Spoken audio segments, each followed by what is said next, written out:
Salut les Keyforgers, ici Orpheus. Je vais vous parler aujourd'hui de la maison Saurien dans Worlds Collide. Alors bien sûr l'extension est sortie, ça n'a plus rien de critique de preview, mais je pense que c'est important de se pencher en détail sur cette maison, parce qu'elle est loin d'être aussi facile à jouer que ce qu'on peut penser au premier abord.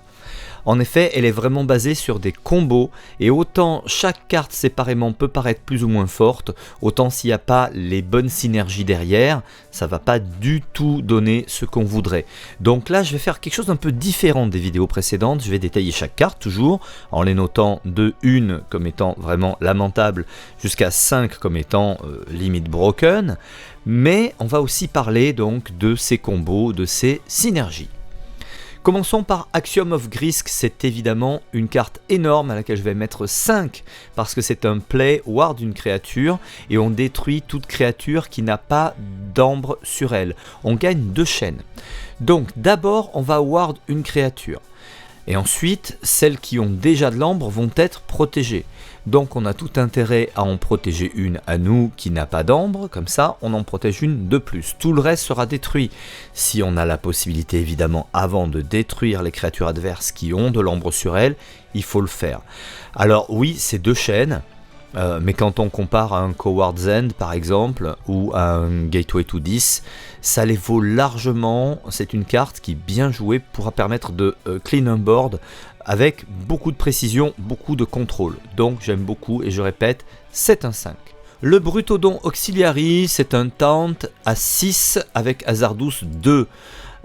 C'est pas mal, mais c'est pas une des créas qui vont changer la game. C'est pas quelque chose que je vais vraiment beaucoup chercher en saurien. Cela dit, ça permettra de protéger nos créatures plus faibles.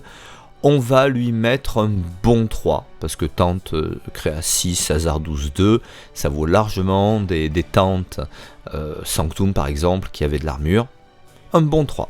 Chant of Hubris, une action. En play, on gagne une ambre et on bouge une ambre d'une créature à une autre créature. Alors là, évidemment, c'est une carte très technique, puisque vous allez pouvoir choisir de déplacer une ambre d'une de vos créatures vers une autre pour profiter de ses capacités, de ses pouvoirs quand elle est exaltée, quand elle a de l'ambre sur elle. Vous pouvez évidemment bouger une ambre d'une de vos créatures vers une créature adverse que vous allez détruire pour la récupérer. Il y a vraiment pas mal de combos possibles.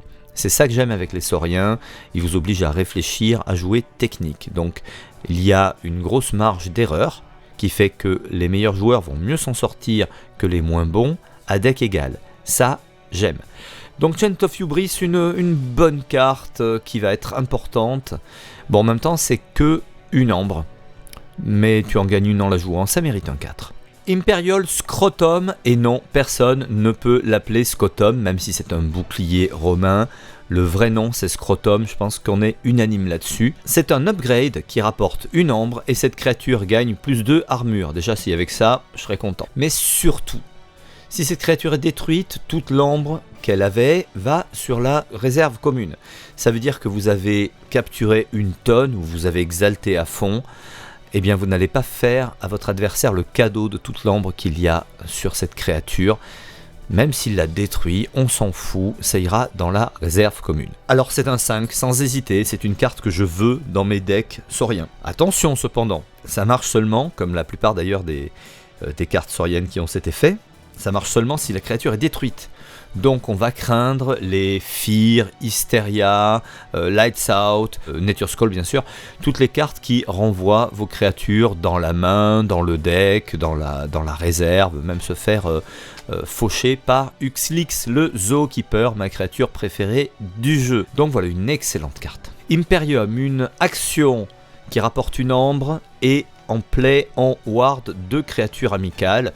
Ça mérite évidemment un 4, parce que justement, ce que j'ai dit juste avant, c'est que on n'a pas de défense directe contre les renvois dans la main. Et bien là, avec un ward, on l'a. Donc si une créature a à la fois un scrotum et un ward donné par exemple Imperium, ça va devenir quand même compliqué de récupérer l'ambre qu'il y a dessus. Hein.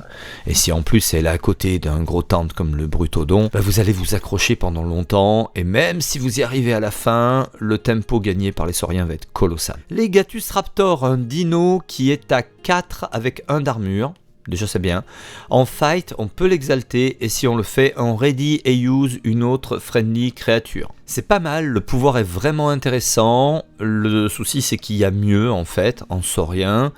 Et ready et use une autre, ça va être plus ou moins intéressant selon les circonstances.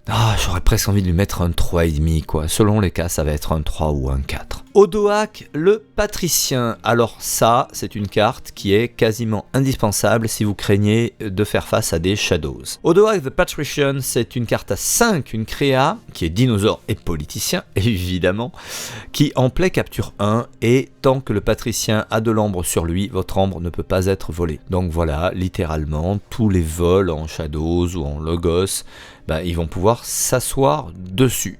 On ne peut pas vous voler. C'est un 5 sans hésiter. Phalanx Strike, une action qui vous rapporte une ambre. En play, vous choisissez une créature et vous faites un dégât à cette créature pour chaque friendly créature que vous avez.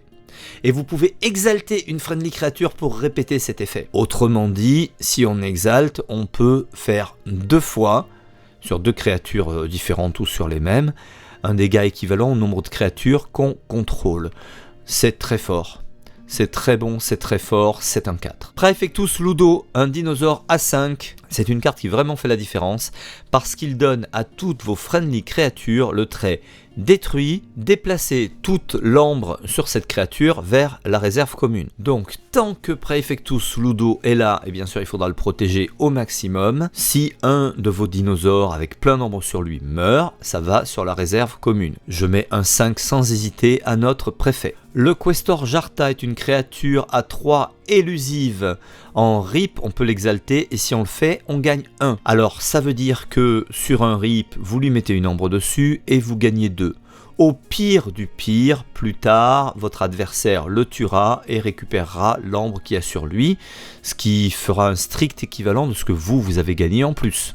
Ok, je sais pas si c'est clair. Vous ripez, vous gagnez 1 en plus, vous lui mettez une ambre dessus. S'il meurt, vous avez donné une ambre à votre adversaire. Mais vous êtes gagnant sur le tempo. Donc dans tous les cas, même si vous n'avez pas Praefectus Ludo, même s'il n'a pas un scrotum, un rectum, c'est pis en pis, même s'il n'a pas un scrotum sur lui, et que vous faites un petit cadeau à votre adversaire, ce cadeau sera toujours équivalent à ce que vous avez gagné et vous y gagnez en tempo.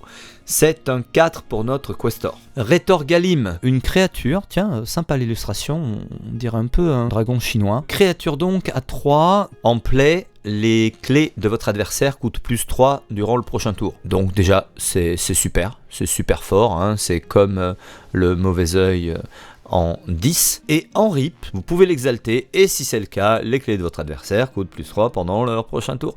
C'est très fort. Ça va être une créature qui va permettre vraiment de temporiser, de contrôler les clés de votre adversaire. J'en ai marre, mais c'est encore un 4, désolé. Le Sénator Shrix est un dinosaure à 4 avec 1 d'armure et on peut dépenser l'ambre sur le Sénator comme s'il était dans notre pool. Et en play rip, on peut l'exalter. Là honnêtement, j'hésite entre 4 et 5. Mais en tout cas, si vous arrivez à mettre beaucoup d'ambre sur lui, il va forger direct. Ça veut dire aussi que même si on vous vole un peu d'ambre mais qu'il en reste sur lui, enfin vous êtes à l'abri de Too Much to Protect, de Cutthroat Research, de choses comme ça, parce que vous pouvez avoir une tonne mais ça sera sur lui. C'est très fort, ça va vraiment faire la différence dans des decks dino. Cela dit, il y a tellement de bonnes cartes que comparé à d'autres, je pense qu'il mérite un 4. The Golden Spiral, c'est un artefact qui ne rapporte rien quand on le pose, c'est un peu dommage. En action, on exalte une friendly créature et on peut la ready and use. Alors ça va évidemment être très fort dans pas mal de circonstances, mais ça rapporte pas d'ambre quand on le joue. Mais c'est une friendly, hein. C'est une friendly, c'est pas qu'un dino, donc c'est pendant le tour d'un dino, mais ça peut faire un peu de house cheat, ça va encore être un 4. Therio Centurion, un dino à 6 avec 1 d'armure, en play fight, il capture 1. Alors si on compare au Sanctum qu'on avait à une période, il y en avait qui capturaient 1 en play, il y en avait un qui capturait 1 en rip, et il y en avait qui capturaient en fight éventuellement. Lui c'est en play et en fight. Ses autres créas étaient déjà bonnes. Là, quand même, par rapport aux autres, j'ai pas forcément envie de lui mettre un 4, mais c'est un gros 3. Tribute. Là, on est clairement pour moi sur la carte la plus importante de Saurien. Alors, étonnamment, il y a des decks qui ont de très très gros SAS qui n'ont pas Tribute, mais sur les decks qu'on commence à voir comme émergents gagnants, je pense que c'est une carte qui est fondamentale. Donc, une action qui rapporte une ambre et la plus puissante créature amicale capture 2. On peut exalter cette créature pour répéter cet effet. Donc une fois de plus, si on a un scrotum sur notre créature la plus puissante, qui donc va devoir être systématiquement la cible du scrotum, ou quasi systématiquement, ou si on a le Praefectus Ludo, en fait c'est 4 ambres qu'on prend l'adversaire et on en met une de plus. Et il va jamais les revoir. Et en plus, on a moyen de les récupérer si par exemple la créature en question est le sénateur Shrix, et avec d'autres cartes qu'on va voir. C'est un 5 sans aucune hésitation, limite ça explose le plafond. Tricerion Legionary, une créa A5 avec 1 d'armure qui a taunt et en play en ward une friendly créature. C'est très bon, on aime les wards, c'est un gros 3. Ancient Power, une action qui rapporte une ambre en play en ward toutes les friendly créatures avec de l'ambre dessus. Ça dépendra, parce qu'il y a des cas où vous en aurez beaucoup qui auront de l'ambre, il y a des cas où vous voudrez en protéger qui n'ont pas d'ambre. Donc ça n'a pas la flexibilité d'un Imperium, mais c'est quand même très très bon. Bon, c'est un bon 3, un vrai bon gros 3. Centurion Stenopius, c'est une créa dinosaure A3 avec 2 d'armure qui gagne plus 3 en pouvoir pour chaque ambre dessus. En play fight trip, on peut l'exalter. Il est fort, mais une fois de plus comparé à d'autres, et puis il arrive, il est un peu fragile, et surtout il y a des créas qu'on va avoir plus envie d'avoir, qu'on va plus avoir envie d'exalter. Mais c'est dire, hein, une créa comme ça, je pense que sur des extensions précédentes, ou en Sanctum, je lui mettrais sans hésiter un 4, et là, je vais lui mettre un gros 3. City State Interest, une action qui en play permet à chaque friendly créature de capturer 1. Ça peut carrément retourner une situation. Votre adversaire allait forger une clé et puis vous avez 4-5 créas et il se retrouve avec quasiment rien. Donc c'est fort. Ça ne rapporte pas d'ambre en étant joué. Je pense que ça mérite quand même un 4. Draco Praeco, un dinosaure A4 sans armure. En rip, on peut l'exalter, et si on le fait, on choisit une maison et on enrage chaque créature de cette maison. Alors, j'ai maintenant plus de recul sur le mécanisme d'enrage. Oui, ça peut être ennuyeux. C'est pas non plus dinguissime dans la plupart des cas. Donc, même si ça va nous donner un avantage parce qu'on joue dino et qu'on est en général assez solide, c'est un effet qu'on contrôle moyennement. C'est ponctuellement intéressant, je vais lui mettre un 3. Exile, une carte action très particulière, ça rapporte une ambre. En play, on donne le contrôle d'une friendly créature à notre adversaire. Alors, si on voit ça sans connaître le mécanisme d'exaltation, évidemment on se dit mais c'est de la bouse.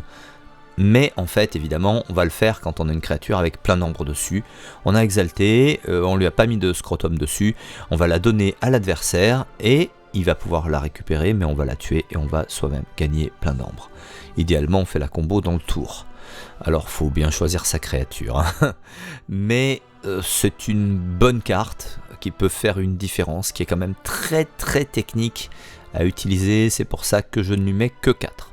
Gargantodon, le Gargantodon, c'est une créature à 16 qui arrive en jeu stunned, heureusement, parce que j'ai bien dit 16. Il ne fait que 4 dégâts quand il combat, mais chaque ambre qui serait volé est capturé par une créature contrôlée par le joueur actif, au lieu de cela. Vous avez bien entendu, hein, c'est pas votre ambre, c'est l'ambre de tout le monde. Donc, si vous avez un deck vol, c'est pas une bonne carte. Si vous avez un deck qui n'a pas ou peu de vol, et que l'adversaire, par contre, vous vole, c'est énorme, parce que vous allez pouvoir tout récupérer. Sauf évidemment s'il a lui aussi une tonne de ward ou des systèmes avec les sauriens, blablabla. Mais globalement, c'est une très bonne carte. De toute façon, elle est super solide. Il y a peu de choses qui vont pouvoir tuer un Gargantodon. Ça existe, mais il n'y en aura pas beaucoup, et encore moins dans l'extension. Après pas mal d'hésitation, parce qu'elle entre en jeu stunned, mais je pense qu'on est obligé de lui mettre un 5. La librairie de Polyasaurus, un artefact qui en action vous permet de transférer une ambre d'une créature amicale à votre pool. c'est-à-dire que vous avez exalté, et ben vous pouvez récupérer une ambre pour vous. C'est un gros 4, ça serait sûrement un 5 si en plus ça donnait une ambre en étant joué. L'Orator Isaro est une créature dinosaure à 3 qui a deploy, et en jeu on peut ready et exalter chacun des voisins d'Isaro. Pour le reste du tour, ils appartiennent à la maison Saurien. Alors ready et utiliser de voisins, c'est super, on a d'ailleurs plus ou moins ça en Untamed, mais on ne peut que rip. Là on peut faire ce qu'on veut, mais on doit les exalter.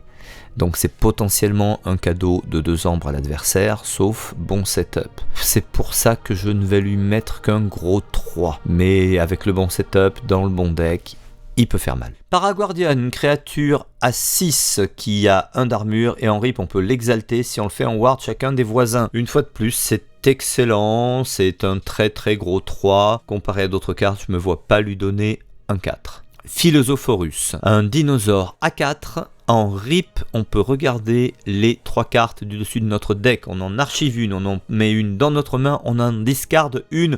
What the fuckity fuck? En gros, c'est un Igor en plus costaud et avec un meilleur pouvoir. Mais par contre, c'est en rip, c'est pas en play. Donc, avantage, ça sera chaque fois qu'on rip. Il va survivre un petit peu, il a 4, pas d'armure. Inconvénient, ça sera pas au moment où on le joue. Donc il va falloir le protéger parce que son pouvoir est quand même très fort, c'est un 4. Alors, le regrettable météore, c'est une action qui rapporte une ambre.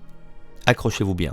En play, on détruit chaque créature dinosaure et chaque créature avec un pouvoir de 6 ou plus. Donc quand on voit ça, on se dit mais attends, mais c'est pas bien, je vais détruire méga. Et vous avez raison. Ça va demander beaucoup de réflexion, de setup.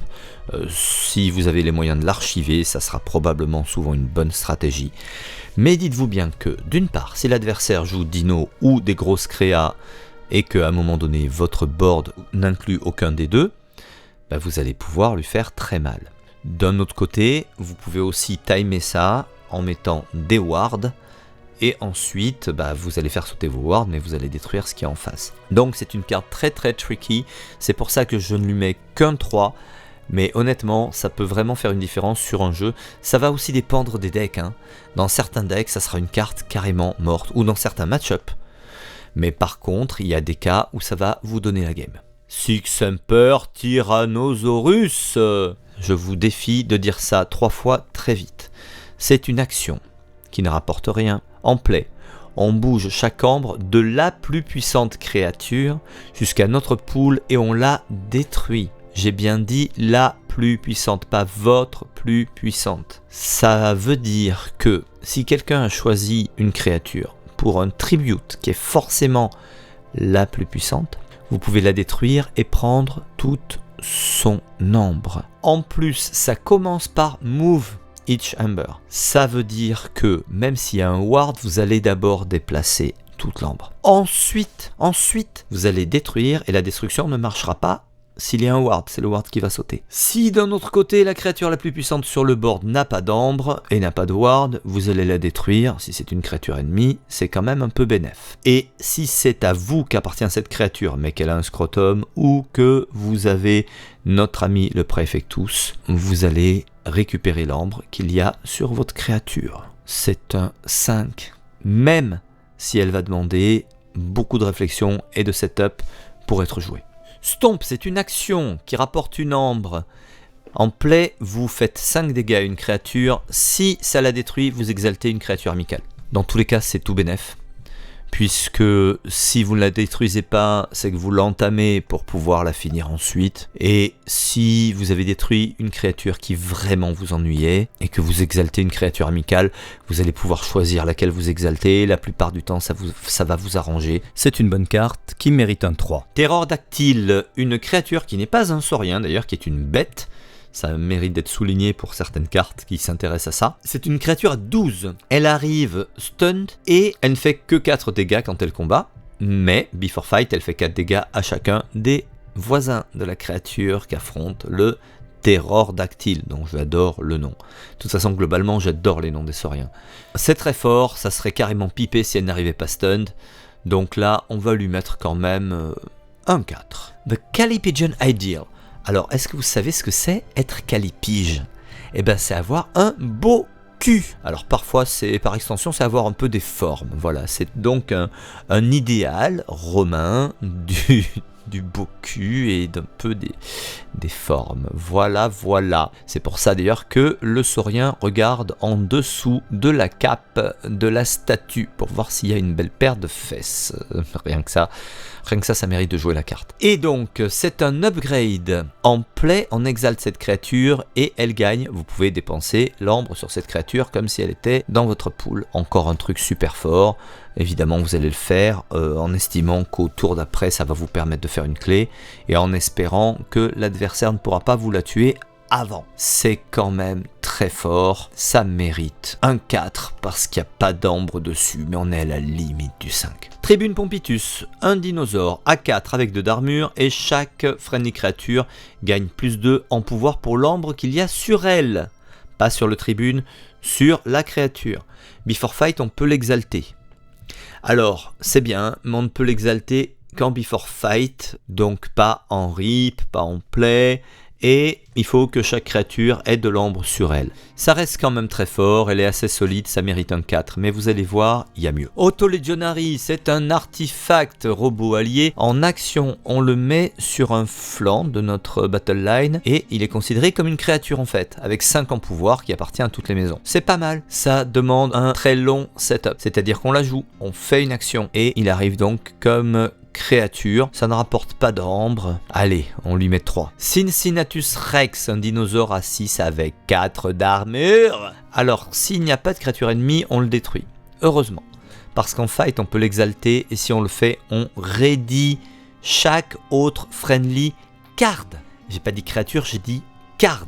Donc vous avez utilisé vos artefacts, vous pouvez les réutiliser. C'est fort. À cause de sa petite faiblesse, heureusement, il est équilibré, on va lui mettre un 4. City Gate, c'est un artefact qui ne rapporte pas d'ambre. En action, une friendly créature capture 1, et si c'est un dinosaure, il capture 2. Ça nous permet de contrôler l'ambre de l'adversaire. Ça mérite 3, mais c'est quand même une très bonne carte. Je tiens à dire que la plupart des rares en sauriens sont de toute façon fortes. Crassosaurus, c'est un dinosaure à 4 avec 2 d'armure, qui est élusive. En play, alors là, écoutez bien, on capture 10 de n'importe quelle combinaison de joueurs. Je vous rappelle que vous n'êtes que 2. Si Crassosaurus a moins de 10, à ce moment-là, on le purge. Donc, vous prenez de l'ambre à tout le monde, y compris à vous-même. Si, à ce moment-là, il y a moins d'ambre dessus que 10, il est purgé. Ça veut dire que l'ambre qui était sur lui va tout aller à votre adversaire. Et oui, donc admettons, vous n'avez pratiquement pas d'ambre, votre adversaire a de l'ambre, moins de 10, vous le jouez, il explose, c'est à peu près le meilleur cas que je vois. Dans d'autres cas, ça peut carrément vous ennuyer. C'est donc une carte très difficile à jouer. Si en plus, pour atteindre 10, ça veut dire que il vous en a pris. Bon, allez, admettons, votre adversaire est à 8. Vous n'avez besoin d'en prendre que 2 de chez vous. Donc là, ça va être fort. C'est quand même super tricky. J'ai envie de quand même lui mettre un 3, parce que bien joué, ça va être bon. Mais alors, niveau tempo, ça va être super handicapant. Diplomatie, c'est une action déjà très drôle. Diplomatie, voilà, je trouve ça marrant. Une action qui rapporte une ambre, qui est jouée en alpha. Et jusqu'au début de votre prochain tour, chaque créature gagne, before fight, exalter cette créature. Globalement, je trouve pas ça foufou. On va lui donner un 3. Favor of Rex, encore une action qui rapporte une ambre. En play, on déclenche le play effect d'une créature, comme si on venait de la jouer. C'est pas une créature you control, c'est pas une friendly. Donc c'est une créature qui est en jeu. Ça peut être une créature de l'adversaire. Alors évidemment, s'il n'y a rien de posé en play effect, c'est nul. Mais ça peut avoir un effet super fort. Je sais pas, moi, vous avez une carte qui en play vous rapporte 2 ambres. Là, vous jouez Favor of Rex, vous gagnez une ambre et vous regagnez 2 ambres. C'est un exemple, hein. Si c'est play capture, vous allez recapturer. C'est un bon 4 ça. Good of the Many, une action qui ne rapporte que dalle. En play, détruisez chaque créature qui ne partage pas un trait avec une autre créature dans la battle line de son contrôleur. Ça veut dire que ça va être aussi bien votre adversaire que vous. Donc la plupart du temps ça va être dur à contrôler, ça ne rapporte pas d'ambre. Ouais, il y a des cas où ça va vraiment faire la différence en votre faveur. Mais vous risquez de la garder dans votre main un moment avant que ça puisse être intéressant. Pour moi, c'est un 2. C'est le premier 2 que je vais mettre en saurien. Ça pourrait être un 3 si ça rapportait une ambre, mais là, même pas. Donc, ouais, bof. Grim Locus Dux, un dinosaure à 11, avec 2 en armure et taunt. En play, on l'exalte 2 fois, bah ouais, c'est normal. En fait, là, c'est littéralement un coup. Hein. C'est dire, cette créature est monstrueuse, on va l'exalter 2 fois, ça fera un cadeau à votre adversaire quand il meurt. Donc, il y a intérêt à bien le protéger derrière. Et évidemment, si vous avez un scrotum dans la main au moment où vous le jouez, c'est tac-tac, on réfléchit même pas, et ça sera lui, la cible du tribute, et du ward, et de tout, parce que c'est Grim Locus Dux, voilà. Je m'emballe peut-être un peu là, mais je m'en fous, je lui mets un 5. Imperial Forge, c'est le premier kit cheat qu'on va voir en saurien. C'est une action qui rapporte une ambre et en forge une clé à +8, le coût actuel, réduit par 1 pour chaque ambre sur les friendly créatures. Mais c'est fort, on vient de faire un tribute à 5, on a de l'ambre à droite à gauche sur nos gars, là de toute façon ça nous en rapporte une, c'est une action, on prévient pas et on forge. C'est super fort, c'est un 5 sans hésiter, malgré ce que ça demande en setup, parce qu'en saurien ça va arriver souvent. Imperial Road, un artefact qui ne rapporte rien. En Omni, on joue une créature saurienne, elle arrive en jeu stunned. Alors, ok, elle est stunned, c'est comme si en fait vous la jouiez au tour saurien. Donc là, au lieu d'être jouée au tour saurien et d'arriver engagée, elle arrive avant, mais stunned. Alors quel intérêt, vous allez me dire, il y en a 2.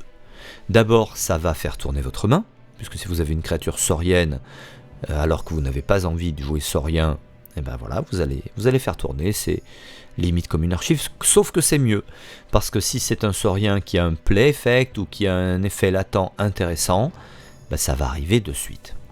Donc c'est bien, ça rapporte pas d'ambre, mais c'est un bon gros 3 solide.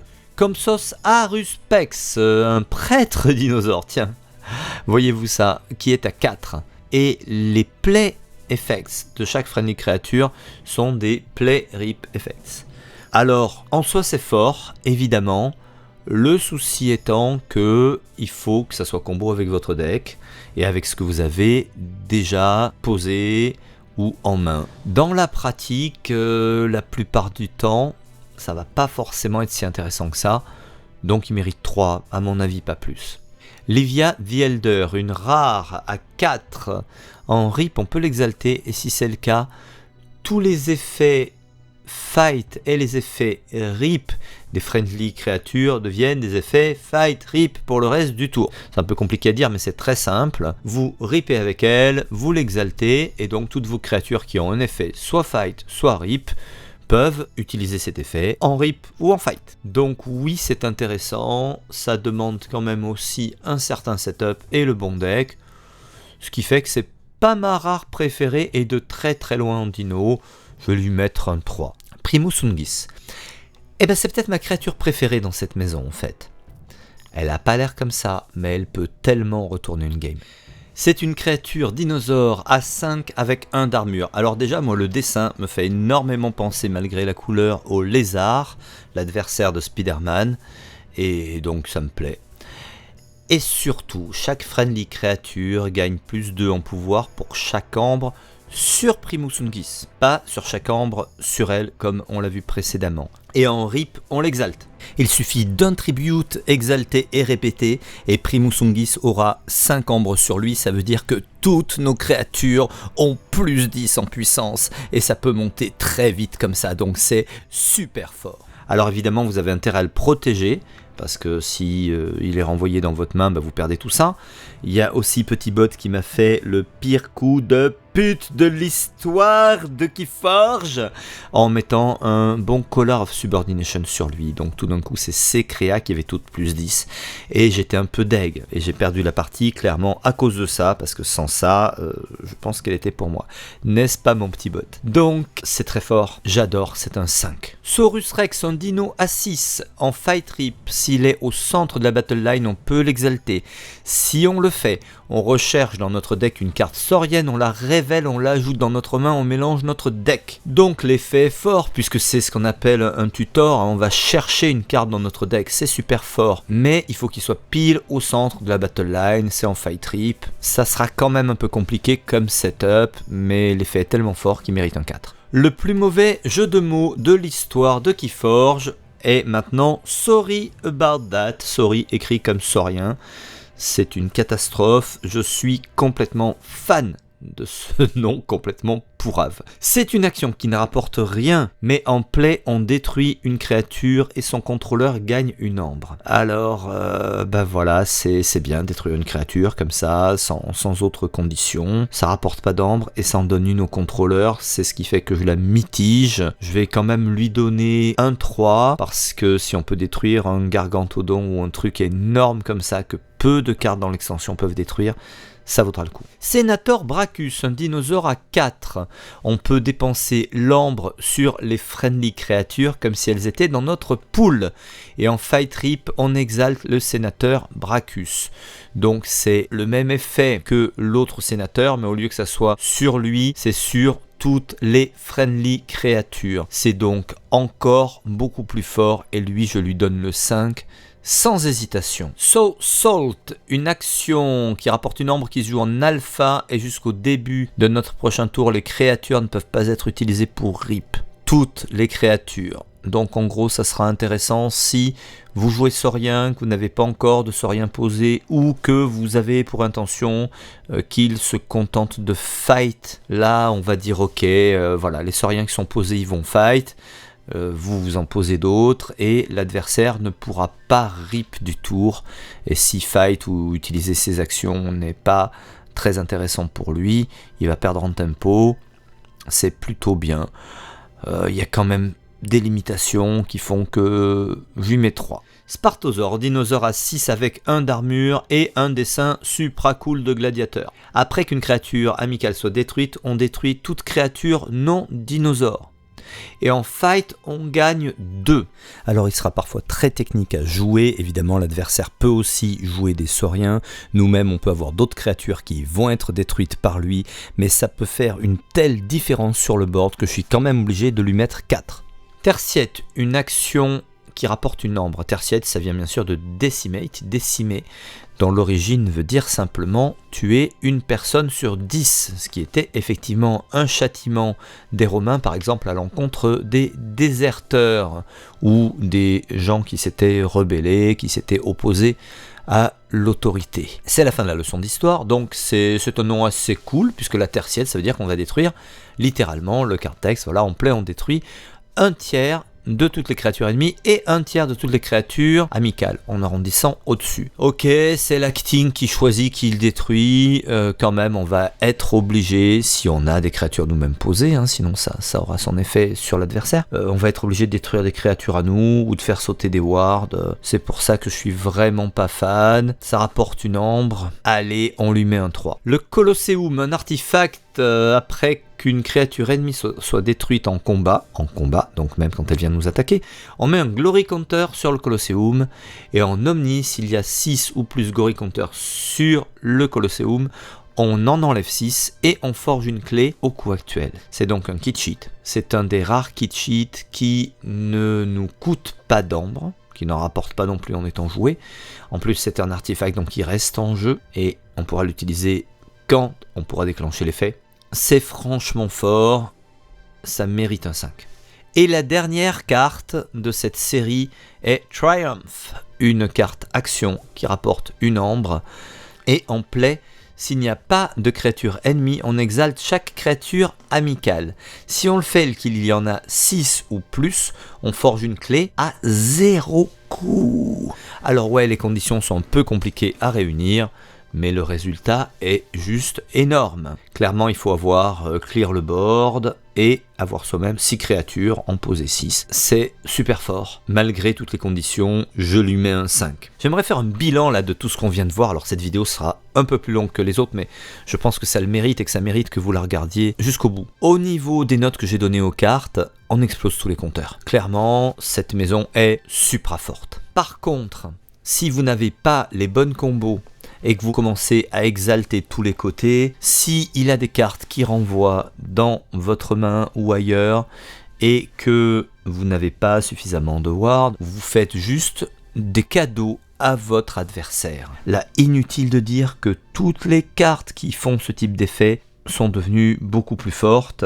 Il y en a une aussi, je vais vous dire mon secret, mais en même temps, il n'y a quasiment pas de deck trouvable avec cette carte actuellement sur, par exemple, Decks of Keyforge en vente. Word of Returning, qui est une carte Untamed qui fait récupérer toute l'ambre sur une créature et qui ensuite lui inflige des dégâts. Même si elle a des wards, là, on s'en fout. Quoi qu'elle ait sur elle, vous récupérez tout. Donc c'est une carte qui est devenue incroyablement méta. Donc c'est une maison où parfois vous allez avoir des cartes super fortes et vous allez pouvoir quand même foutre le deck à la poubelle. C'est con à dire, mais si vous exaltez avec des effets forts et qu'au final c'est pour faire cadeau d'une ou deux clés à votre adversaire, ça ne vaut pas le coup. Et dans tous les cas, il y a des parties que vous allez perdre à cause de ça. Ne vous faites pas d'illusions, il y en aura. Donc il faut que d'une part vous ayez vraiment la défense qu'il faut. Donc on a vu les sénateurs qui vous permettent de forger grâce à ça. On a vu bien sûr l'ineffable Scrotum. On a vu Six Emperor. Toutes les cartes comme ça. Et les wards. Évidemment, les wards. Si vous avez le bon setup, par contre, si vous avez tout ça et un petit peu de chance, ça va tout déchirer. Vous aurez une présence sur le board qui sera ineffable. Et j'emploie des beaux mots quand même, ineffable. Et vous aurez une carte tellement broken. Tribute. Je veux dire, on en parlait avec mon ami Fakir et sa théorie est très simple. Même si vous ne pouvez pas défendre le Tribute, au pire, c'est l'équivalent de la carte Sanctum qui vous rapporte une ambre et qui capture 2. Voilà, vous n'exaltez pas et ça fait exactement ça. Si par contre vous décidez d'exalter, vous capturez 2 de plus et vous donnerez 1 de plus à votre adversaire. Dans tous les cas, le swing de tempo est colossal et si en plus vous pouvez la défendre, no comment.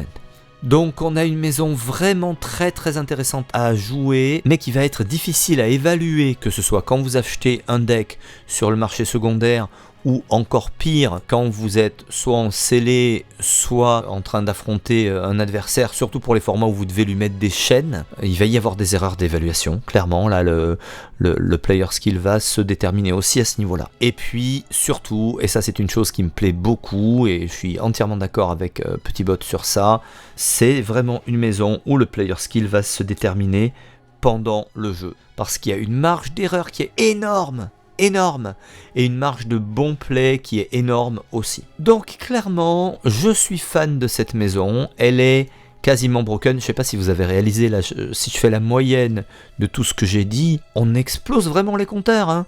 J'ai pratiquement mis aucune carte à 2. Il y en a où j'ai hésité parce qu'elles ont vraiment un tempo très particulier, elles peuvent vous handicaper pendant un moment, mais globalement, tout est bon dans le cochon. Tout est bon, mais ça ne suffit pas. Quand vous avez une faction saurien, vous allez vraiment devoir guetter les cartes qui ne sont pas juste bonnes, qui sont excellentes et qui combattent entre elles. Parce que là, je commence à en avoir pas mal, j'en ai testé pas mal en ligne. Je vous garantis, il y en a qui ont de très bonnes cartes, mais il manque la carte qui irait avec. Et c'est à jeter. C'est juste à jeter. En tout cas, comparé à des decks quota par exemple, ou même à des vraiment bons decks Worlds Collide qui vont bien fonctionner. Donc voilà, ça sera tout pour moi, mais vraiment, cette maison est intéressante. En plus, elle est fun, le concept est super marrant, je veux dire des dinosaures romains avec des sénateurs, des gladiateurs, c'est génial. J'aime vraiment beaucoup et le jeu qui va en découler est intéressant aussi. Donc vive les sauriens, j'espère que cette vidéo vous a plu. J'en ferai au moins une autre parce que les 9 alliances méritent également qu'on les détaille. Il ne reste sinon que les Shadows et les Untamed que je n'ai pas détaillés encore. Très honnêtement, ces deux maisons me plaisent beaucoup moins dans cette extension. À vous de me dire en commentaire peut-être si, malgré les spoils, malgré le fait que maintenant on les ait jouées, ces maisons, vous voulez quand même que je les détaille. Ça va vraiment dépendre de vous, donc dites-le moi en commentaire. Et n'hésitez pas évidemment à liker, à partager, à vous abonner. Je vous fais plein de poutous sauriens et à bientôt pour de nouvelles aventures qui forgesques. Ciao, ciao, ciao!